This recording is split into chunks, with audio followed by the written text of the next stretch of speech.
Ada satu gerakan kecil yang sering dilakukan banyak wanita tanpa disadari.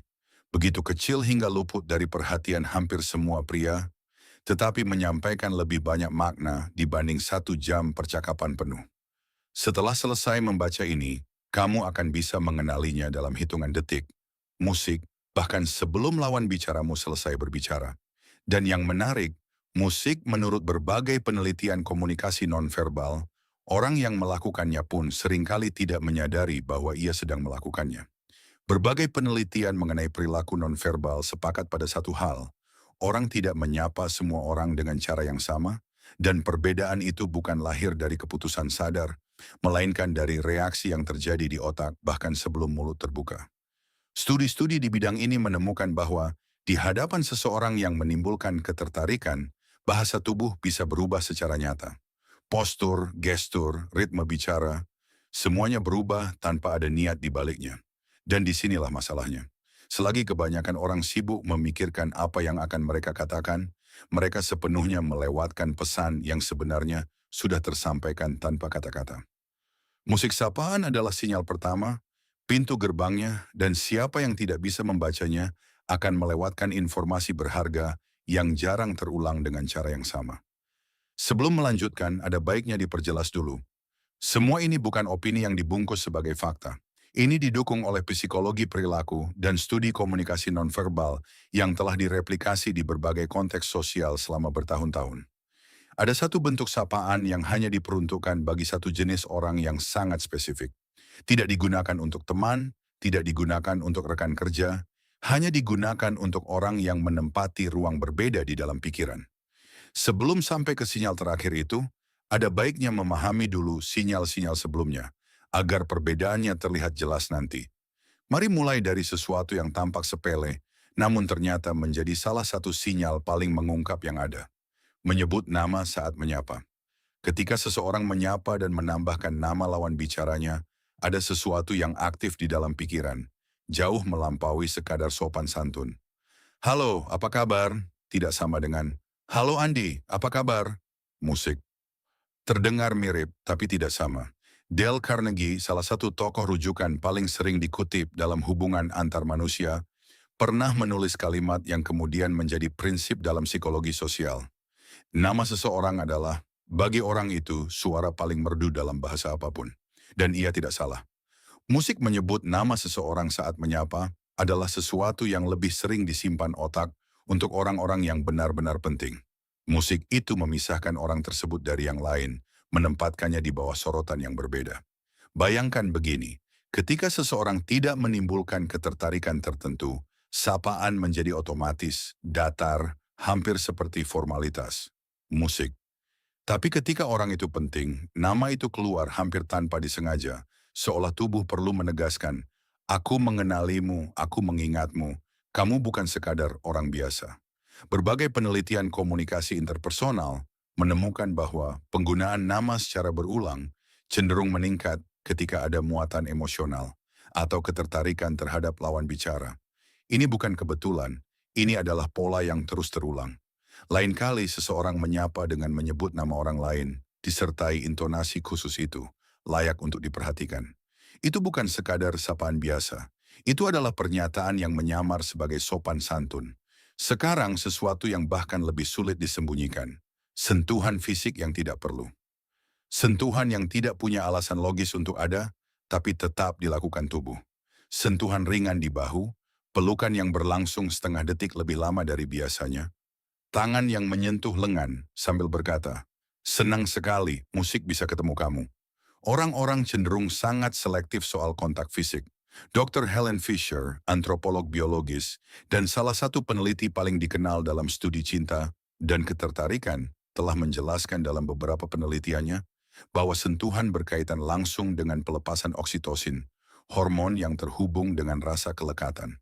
Musik otak mengetahuinya, meski orang itu sendiri tidak menyadarinya saat itu terjadi. Karena itu, ketika ada ketertarikan, tubuh mencari alasan apapun untuk menciptakan sentuhan tersebut. Ini bukan sesuatu yang direncanakan, ini hanya terjadi begitu saja. Inilah kuncinya untuk membedakannya. Sapaan antara orang-orang yang saling acuh berlangsung cepat, bersih, musik tanpa tambahan apapun. Tapi ketika ada ketertarikan, muncul elemen tambahan itu, detik ekstra dalam pelukan, yang di dalamnya bisa mewakili badai kegugupan kecil. Musik. Berbagai penelitian komunikasi taktil menunjukkan bahwa orang mampu mengenali berbagai emosi hanya melalui sentuhan, termasuk rasa syukur, kasih sayang, dan hasrat. Jadi ketika sentuhan itu muncul dalam sebuah sapaan, itu bukan sekadar mengatakan halo, itu sedang menyampaikan sesuatu yang tidak berani diungkapkan langsung lewat kata-kata. Ada sinyal ketiga yang hampir mustahil dipalsukan, perubahan nada suara. Ini bukan transformasi berlebihan seperti di film, melainkan sesuatu yang jauh lebih halus. Tapi begitu dikenali, mustahil untuk diabaikan. Studi-studi di universitas yang fokus pada komunikasi dan perilaku sosial mengamati bahwa di hadapan seseorang yang dianggap menarik, suara cenderung menjadi lebih lembut, lebih melodis, dengan nada yang sedikit berbeda dari biasanya. Ini hampir seperti musik tanpa niat sadar. Tubuh berusaha terdengar lebih hangat, lebih enak didengar. Ini punya penjelasan yang melampaui aspek sosial. Dari sudut pandang evolusi, penyesuaian vokal semacam ini dikaitkan dengan sinyal yang berhubungan dengan kesehatan dan vitalitas. Otak, yang masih beroperasi dengan pola-pola yang sangat kuno, menyesuaikan suara secara otomatis di hadapan kemungkinan ketertarikan romantis. Terdengar aneh, tapi buktinya mendukung gagasan ini. Lain kali seseorang menyapa dengan nada yang berbeda dari yang ia gunakan untuk orang lain, lebih lembut, lebih musikal, layak untuk tidak diabaikan. Detail itu sedang menyampaikan sesuatu yang sulit diucapkan secara terbuka. Dan ini baru permulaan. Masih ada satu sinyal lagi yang praktis mustahil disembunyikan, serta satu pengungkapan akhir yang memberi makna pada semua yang sudah dibahas. Kamu pasti pernah melihatnya. Seseorang melihat orang lain datang dan tiba-tiba energinya berubah total, seolah sesuatu yang baik baru saja terjadi. Halo, kejutan banget. Nggak nyangka kamu bakal ada di sini. Padahal kenyataannya seringkali berbeda. Ia sudah lama bersiap-siap karena tahu betul orang itu akan ada di sana. Jenis sapaan ini begitu jelas sehingga bagi mereka yang mengenalinya, hampir terasa menggemaskan melihatnya. Tapi kebanyakan orang salah menafsirkannya. Dikira orang itu memang begitu ke semua orang, bahwa ia hanya berkepribadian ekstrover. Dan bisa jadi memang begitu, tapi ada perbedaan besar antara memiliki energi ceria secara umum dan menyala secara khusus di hadapan satu orang tertentu. Psikolog Monica Moore dari Webster University mendedikasikan sebagian penelitiannya untuk mengamati perilaku sosial di tempat-tempat seperti bar, pesta, dan pertemuan. Karyanya mengidentifikasi serangkaian gestur pendekatan yang secara konsisten berulang ketika ada ketertarikan terhadap seseorang, dan salah satu yang paling sering muncul justru ini, musik tingkat antusiasme yang tidak sepadan dengan sapaan biasa. Bayangkan begini, jika seseorang menyapa rekan kerja dengan sekadar, "Halo, apa kabar?" sementara menyambut orang lain seolah-olah seorang selebritas, baru saja masuk ke ruangan, itu bukan kebetulan. Itu adalah ketertarikan musik yang menyamar sebagai kesopanan. Dan yang paling lucu setelah itu, musik orang yang sama biasanya mengirim pesan ke teman dekatnya, bertanya, "Musik, menurutmu tadi aku kelihatan terlalu jelas nggak sih?" Dan jawabannya biasanya sama. Iya, itu cukup jelas, tapi orang yang bersangkutan sama sekali tidak menyadarinya. Sekarang mari kita bahas sinyal yang mungkin banyak orang lebih suka tidak disebutkan. Rambut. Ketika seseorang menyentuh rambutnya saat menyapa, tubuh sedang menunjukkan sesuatu yang berusaha disimpan rapat-rapat oleh pikiran. Musik. Berbagai penelitian komunikasi nonverbal mencatat bahwa gestur-gestur tertentu yang berkaitan dengan rambut, seperti merapikannya, menyisirnya dengan tangan, atau memainkan seuntai rambut sambil berbicara, dikaitkan dengan perilaku menggoda, sebagian besar karena gestur itu memperlihatkan leher, area yang secara kultural diasosiasikan dengan kerentanan dan kedekatan. Ini gestur yang hampir otomatis, tidak direncanakan, hanya terjadi begitu saja selagi pikiran masih fokus pada percakapan. Dan justru karena itulah gestur ini begitu mengungkap. Tidak ada skenario di baliknya, hanya reaksi yang tulus. Dan sekarang kita sampai pada poin yang sudah dijanjikan sejak awal.